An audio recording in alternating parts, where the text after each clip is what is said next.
Assalamualaikum and hello everyone. My name is Siti Alya binti Nordin and I am from SMK TUNKU MAHMOOD Iskandar. Today, I will be sharing one of my all-time favorite book, which is Horror Stories written by TUNKU Halim. He is widely known for his horror stories, which lead him to be noted as Malaysia's Prince of Darkness.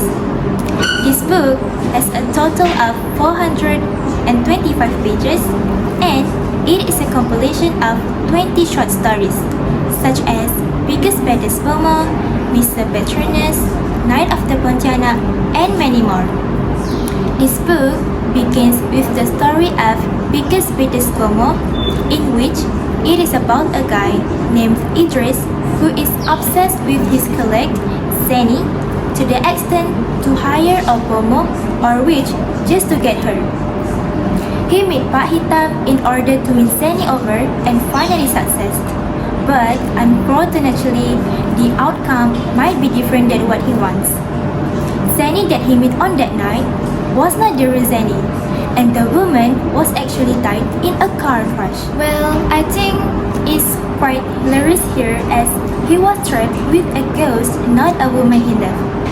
What I can say, as a Muslim, we should not be dependent or obsessed with Bomo, as this seems that we are relying on something other than Allah. Another interesting story for me is Haunted Apartment.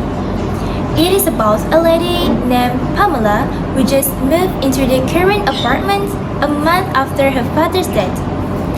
Since then, she begins to experience a few strange things, such as waking up at 4 a.m. almost every night and hearing traffic sounds and holding wines.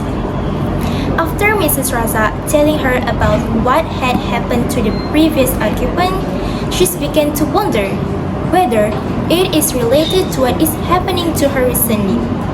She is being disturbed by something else live in the room, and the voice kept whispering to Pamela to jump down from the balcony. But long story short, at the end, Pamela was saved by her father's voice saying no. I love the way Pamela handling the problem herself. She kept calm and assured herself that nothing to be worried about. She was not going to be scared away and still live in the apartment alone. If it would have happened to me, I would rather run away and never dare to face my fears. Here, Pamela teaches me a lesson that we need to go through life challenges and not afraid anything in life. She reminds me that no matter what happens, you will be just fine. When I read the first couple of stories, I thought they were great. The writer's writing style has definitely captured my attention.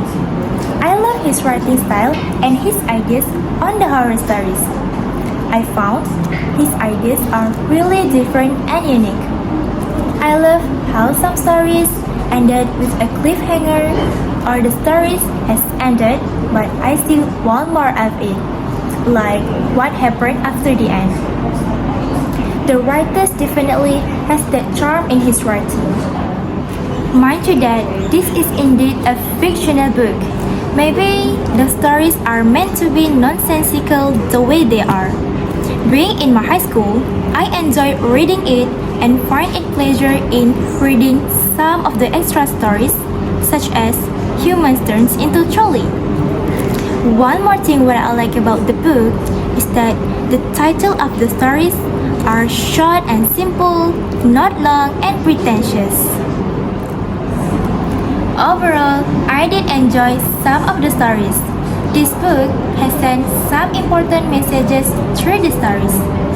I read this book 4 out of 5 stars and I definitely recommend my friends to read this book as every story is not too long and words used are easy to understand. One last thing, I swear, Asian folks, especially Malaysians, this book mentioned many things that we could relate to, such as orang minyak, bomo, and many more. Okay guys, that's all my review for this book.